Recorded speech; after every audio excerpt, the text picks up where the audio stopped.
An balimaw an b'aw fo ka waleɲuman dɔn sɔgɔmada in na ni y'an ka du kɔnɔna gestion ale n'o ye la gestion c'est-à-dire du foyer bi an bɛna baara kɛ min kan o ye budget de ye parce que mɔgɔ caman bɛ yen nɔ u furulen don a bɛ san caman bɔ mais problème b'u da la généralement o problème bɛ tali kɛ u ka sɔrɔ labaaracogo ani sɔrɔ a don sira ko ye donc mɔgɔ mun garijɛgɛ bɛna don jamukan na u bɛ se ka fɛn fɔlɔ min kɛ o ye ka bigi dɔ ta ani ka feuille ta k'u sigi an bɛ ka fɔ cogo min u b'a sɛbɛn ten tɔ ka budget kɛ k'a lajɛ donc i b'a ye mɔgɔ o mɔgɔ bɛ yen nɔ bi k'i ni muso fila don donc an mɔgɔ fila dɔrɔn de bɛ ka bi a ka couple la donc n'a bɛ location na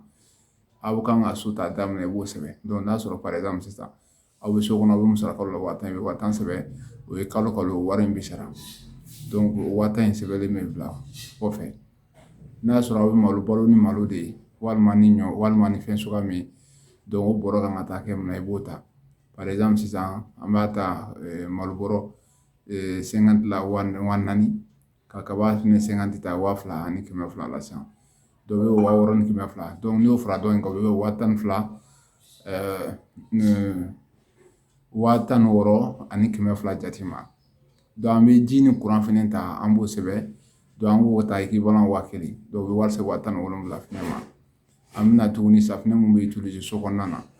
ani pâte mun bɛ utiliser dans le mois ani musaka misɛnninw mun fɛn fɛn bɛ se ka kɛ an b'o bɛɛ de ta k'o fara ɲɔgɔn kan ka sɛbɛn ka jigin donc n'an y'a ta ka sɛbɛn ka jigin par fini an bɛna mun ye an bɛna ye k'a fɔ dépense la mun bɛ duguba kɔnɔnaw na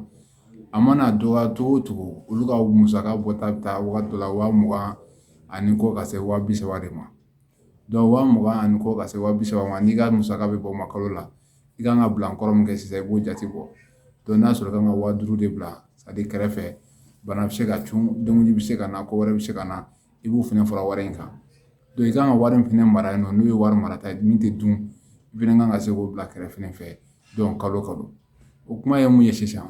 n'a sɔrɔ i bɛ baara la a kɛra i ye fonctionnaire d'État ye ou bien i ye collectivité ma ye o walima i yɛrɛ ye entrepreneur walima i yɛrɛ bɛ masɔnkɔrɔ baara kɛ walima tilela baara de kɛ ka wari dɔɔni sɔrɔ donc e ka wari sɔrɔta o sɔrɔta 10% n'o ye 100 dɔrɔmɛ 10 de bɔ a la k'o mara yen nɔ dumuni tɛ se min ma donc o ye don o don i kan ka se k'o de mara walima 100 i kan ka se ka dɔrɔmɛ 10 bɔ a la ka mara k'o bila yen nɔ o dɔrɔmɛ 10 de y'i ka sini ɲɛsigi ye maintenant min bɛ t'i bolo i ka charge bɛ bɛn min ma kalo kɔnɔna na i kan ka se k'o damadɔ k'o bɔ a la o kɔfɛ i kan ka bila nkɔrɔ min kɛ yen nɔ bana ko b'a la dugutaga b'a la ko cunna bɛ se ka na ani i kan ka min wɛrɛ bɔ ka bila banque kɔnɔna na donc ni problème bɛ maa caman da la mɔgɔw t'a faamuya c'est pourquoi n'an ye fɛn sɔrɔ an b'a bɛɛ dɔn ko sini ko dɔ bɛ sɔrɔ ou bien k'a bɛ Ala bolo mais généralement n'a y'a observé a tɛ i n'a fɔ k'an yɛrɛ tɛ jinɛ na an bɛ jinɛ na an bɛ se an bɛ su i y'a faamu problème min ye Ala tɛ maa si sɔn i yɛrɛ de ka cɛsiri n'i ka ɲinini de b'a si ma parce que wari min b'an bolo yan nɔ Ala ma dilan an yɛrɛ de y'a dilan o fɛnɛ kɔfɛ tuguni bɛɛ ka bila i kunna n'i ye baara kɛ i bɛ dɔ sɔrɔ n'i ma sɔn baara ma i bɛ sɔn deli de ma donc i bɛ na mun deli n'olu b'a d'i ma olu tɛ Ala ye olu ye ɲɔgɔn de ye olu ye baara de kɛ k'a sɔrɔ donc n'i ye fɛn sɔrɔ yanni i k'a bɛɛ dun i kan ka fara ɲɔgɔn kan ka sɔrɔ ka taa dan fɛ a kɛ to fɛ o kɔfɛ dernière chose an b'a ye mɔgɔ caman bɛ fɛn dɔw san fɛn minnu sanni man kan par exemple sisan an k'a lajɛ mɔgɔ min bɛ baara la n'a bɛ sara kalo la 20,000